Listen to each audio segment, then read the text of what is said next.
All right, good evening. This is Financial Statement Analysis Group 4, comprised of Roger, Andre, Kai, Pasha, and Jeff. We'll be looking at the Craft Beer Alliance versus Boston Beer Company. So looking at the first slide, you can see the craft beer industry as a whole, specifically the time period 2004 to 2016. What I'd like to draw your attention to from this slide is the fact that early on in the industry, we had nice steady growth followed by an explosive period. And now in the present, what we see is flattening growth within the industry. This is also illustrated by the following two slides showing both production and then year-over-year growth versus retail sales. So as you can see, essentially exponential growth in the early 2000s, and now again a mature phase in the industry with flattening production. The number of breweries on the right is a little bit misleading, as we'll talk about during the SWOT analysis. Yes, there has been a decrease since about 2013. However, the trend is actually increasing from 2016 to the present. Okay, so looking at our SWOT analysis, looking at the craft beer industry, we found some of its strengths to be global growth and even decent growth within the U.S. The actual demographic strength that it has behind it in terms of who is drinking craft beer, and then ultimately the rise of the rest, or the rise of the developed economies and the middle class within them. So specifically those points, the bulk of the drinkers of craft beer, 21 to 35-year-olds, so essentially the millennials. For overall global growth rate, we're looking at about 7.02%, with the U.S. at 6.88 specifically. So that's going to be the growth rate that informs our projections, which we'll discuss here shortly. In terms of weaknesses, as those graphs illustrated, the biggest weakness is we're reaching the point of saturation. So saturation is being compounded by overall industry competition increasing. Just between 2015 and 2016 alone, the number of craft breweries increased by 17%. So that was a result of 1,300 new breweries coming online. The problem is 2,700 other breweries are in the works behind that. So competition continues to increase while overall demand remains flat. For opportunities, the beer market itself is huge. Even if we look specifically at the craft beer market, that too is a significant market at $23.5 billion, or 21.8% of the total beer market. Overall growth is impressive at 10%. Again, going forward to 2023, we expect that to continue to decrease to about 6.88 in the U.S. About the only real headwind, tailwind for the craft industry at present is tax reform, which has significantly dropped the corporate tax rate to include relief of excise taxes. Okay, so overall, we see the threats to this industry being flattening sales. We've talked about those growth figures and the fact that competition continues to increase unabated. So at this time, I'll turn it over to Kai, who will discuss the pertinent differences between Craft Brew Alliance and the Boston Beer Company. Kai? Thank you, Andre. For my section, I'm going to go into the comparison between Craft Brew Alliance and Boston Beer and one of its competitors. I'm going to talk about the growth, the profitability, mainly the profit margins and return on investment.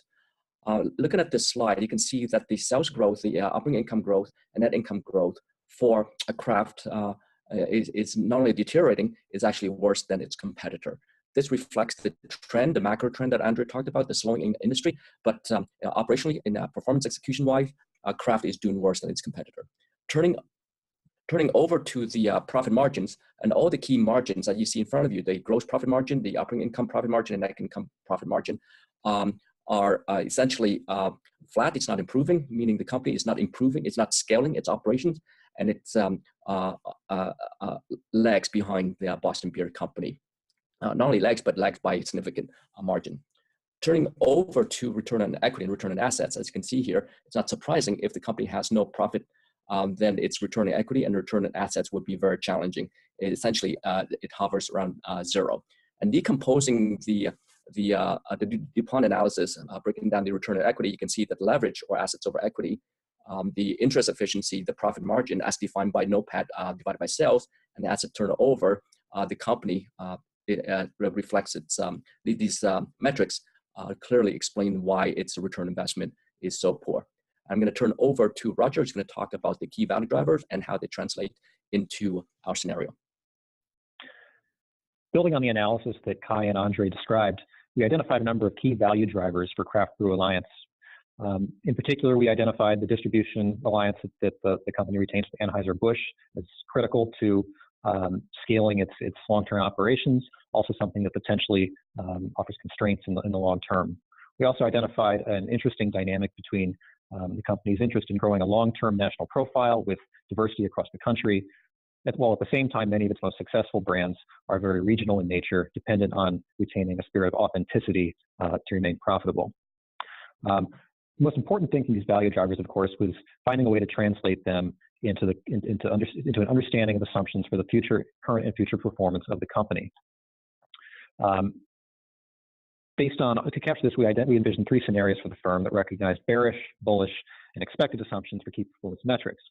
Based on our analysis of the Craft Brew Alliance relative to the Boston Beer Company, we felt that the craft brew industry as a whole may be reaching maturity with slowing sales and increasing competition. So we opted to focus primarily on the bear scenario for our analysis. Of particular interest to our firm in creating a viable bear scenario was understanding how those value drivers would translate into an understanding of the firm's sales growth from both a macro and a micro perspective. From a macro perspective, we assessed the firm's performance within the broader landscape of the beer industry. We noted the relatively high 6.88% growth rate for craft brewing shipments projected into the future compared to the 0.25% relatively flat average growth rate for the beer industry as a whole. While the 6.88% figure was tempting, we opted to go more conservative. Our bearish instincts compelled us to give ourselves grounding based on the fact that for the last several years, Craft Brew Alliance had remained consistent at about 0.35% of the total beer marketplace nationwide. Converting this assumption moving forward forced us to look at bearish estimates for total shipments that were relatively flat at about 730,000 barrels per year. From a micro perspective, we were concerned more about value drivers suggesting the firm's future margins would be constrained by its dependence on the distribution alliance with Anheuser-Busch. This affected our projections in a number of ways. First, in converting the total shipment estimates to sales by multiplying them by a reasonable unit price estimate, we opted to go conservative. Instead of the average 2.8% unit price growth for the last several years, we instead anticipated slower growth in the average unit price of 1%. When we did the math, this led us to overall estimates of relatively slow overall sales growth, stabilizing to about 1.25% by 2018, 2019, and 2020. Positive, yes, but lower than overall GDP projections over the same period. The baggage of the Anheuser-Busch contract, as well as the weight of the company's dependence on maintaining a national presence and diversity of brands, as well as the fact that it needs to continue to prop up brands like Kona in order to maintain its overall growth, but is to further anticipate no foreseeable improvements that we might have otherwise expected in cost efficiency related to the cost of goods sold, or SG&A. In other words, we anticipate the company will continue to grow somewhat like a startup moving forward. In our bearish projections, we grew these line items consistently in relationship to costs. I'm going to turn it over to Pasha now, who's going to talk a little bit more about how these projections translate into our pro forma financial statements. Thank you, Roger. For our performance statements, we made reasonable assumptions, some of which you can see right here. This is our statement of operations or income statement. The numbers in orange are our projected pro forma figures. This is our balance sheet and the pro forma balance sheet in orange. This is the statement of cash flows, and again, the pro forma numbers in orange. The main assumption that we made here is the CapEx, the maintenance CapEx figure, which we assumed to be equal to depreciation and amortization. In other words, the company is going to maintain its current PP&E. And most of the figures in our 3 financial statements and the pro forma statements were driven by the calculations and assumptions that you can see here, which are mostly driven by as a percentage of sales. And Jeff is going to take you through the actual valuation and our conclusion. Thank you, Pasha. Using the residual income valuation model with a starting book value of $119 million, a discount rate of 10%, and our forecasted bear scenario, we calculated an equity value of Craft Alliance at the beginning of 2017 of only $18 million.